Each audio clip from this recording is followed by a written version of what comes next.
Tide Talk Whip is back. After doing some thinking about the milroe situation and watching Saban again in the press conference, I really thought we made the right move. It was the right move by Saban. Milroe responded very good the week leading up to the USF game. During the USF game, cheering on his teammates, and he earned the spot. I think this is our number one dog. We have to ride him the rest of the year. This guy is the best we've got at quarterback. You know, we thought Buckner was a little bit better. Maybe he was lacking a little bit in the playbook. That wasn't the case. He's not the guy, like, at all. I think he's a great kid, hard worker. He's not the guy to power the Alabama Crimson Tide at quarterback. He's just not. Ty Simpson's got some potential talent. It's not there yet. Let's not forget that last year, when milroe came in for Bryce Young, he destroyed Arkansas. I mean, he busted them wide open. I think some of the keys of the game, though, coming up, and I would just hope it's different this time, because I felt like when we played Texas and we played Middle Tennessee State, it was, okay, we're going to run, more ace formations right out of the, really close, not enough shotguns. There was not RPOs. There was not any pistol formations. There was no rolling Jalen away from the pass cover or the pass rush and all that. Going into Texas, it felt like that was not the plan. We know what we have. We have a Cam Sims type quarterback. When Kiffin was there, he only did what Cam Sims was good at. 10 to 15 yards, occasional deep bomb, spread everybody out, run occasionally, but don't run every single time. Have some more tight end sets. Tommy Reese has got to come into his own, especially against Ole Miss, and he's got to design an offense for what milroe is good at. I know some people, he's a run-first guy. He's fast. If he can get past the linebackers, he's gone.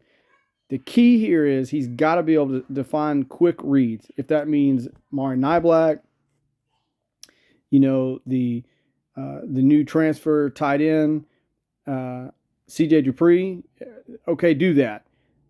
But throwing these long bombs, he's either right on or he's way off. But we've got to design an offense for him. With that being said, the offensive line has to block. And for the love of God, can any running back pick up pass blocking? Please, pick up the blitz. I remember a time when Saban literally said about Derrick Henry, yeah, he's not playing because he can't pass block. Like, we used to not even see the field as a running back at Alabama if you couldn't pass block. It seemed like all three of these young men, McClellan, Jam Miller, Justice Hayes, none of these guys can pass block. Not one of them. That's got to improve. You've got to give your quarterback some time, 3.5 seconds or 3 seconds or 2.8. You've got to give him time so he can see some of these open receivers. These open receivers are killing it. They're wide open. The running backs in the flat have been open. He's missed them because he's running for his life. And that's not fair. The offensive line's got to step it up. Tommy Reese has got to step it up. He's got to respond right. He's got to create an offense just for him. We don't have a Bryce Young. We don't have a Tua Tagovailoa. We don't have that. So that's some of the biggest keys to these things. I saw the players meeting. I don't take a lot from that. I mean, that's great and that's wonderful. Also before the year started, I heard that this was going to be the best offensive line Bama ever had. I heard they were going to play bully ball and we were just going to just run it down everybody's throats. Well, that ain't happening. One. Number two, I don't know why you're running your mouth when you can't even block against Middle Tennessee State. You can't even block against University of South Florida. So until you get a ring, shut your mouth, put your hard hat on, and get to work. Plain simple. There was a great thing that Locked on Bama podcast did. Jimmy Stein, he brought a great point up, and I didn't realize this, but I knew milroe was very young, and he is young compared to a lot of other quarterbacks.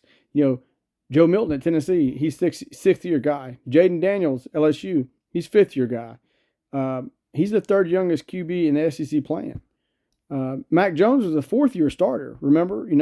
So we're going to have to ride with Milroe, but we also have to be aware he's going to make some mistakes. He's going to do some of these things. Now, some of these can be eliminated by like making the offense way more simple and kind of paring it down to what he does best, which is run, RPOs. If it was me, I wouldn't even have a huddle. I'd say we're going to go no huddle the whole game. We're going to change up the play calling. We're going to let you be able to audible out of something that's not good. If they're stacking the box, okay, be able to audible out, go to a pass play. Dumb down the playbook, make it way more simple, and we can roll with it. And I think he'll do much better in that type of offense. And that's what Tommy Reese has got to do. He's got to do those things along with the offensive line. If he can create that playbook for him to be successful, him to go through the reads quickly, roll away from the coverage, be in a pistol formation, be in a shotgun formation, roll them out, I think we can be very, very successful. And, some things with Ole Miss too, Judkins is kind of hurt. Their tight end's kind of hurt, a little banged up. The Dart, their QB, he's very, very good. We cannot get in it. We cannot afford to really get in a shootout with them, and we can't afford to have our defense on the field the whole time to get wore out. So we're going to have to score some points. We're going to have to be able to run the ball. We're going to have to be able to play keep away a little bit. And, we're going to have to be able to convert third downs, plain and simple. Keep in mind, everybody's, if Kiffin's going to beat Saban, it's going to have to be this year. I mean, with the dumpster fire that we've had at quarterback, the offensive line is not great. The offensive coaching room is kind of in disarray. Offensive line, like I said, is kind of hurting. If he was going to do it, it'll be this year to do it. And he's probably got the best team to do it as of this year. We'll have to see how that all shakes out. Like I said, now he is 8-16 all time versus ranked teams as a coach. That's correct. FAU, they weren't that good, so they weren't going to beat ranked teams anyway. Ole Miss is pretty good. Tennessee was pretty good. USC was pretty good. Under sanctions, so that took some toll on it a little bit. But that's the thing, and am I scared of this game? Yeah. I think it's a 50-50. 50-50 we win, 50-50 we lose. I don't know. But like I said, the big changes got to be made in that offensive room for Milroe. I think he can be very successful.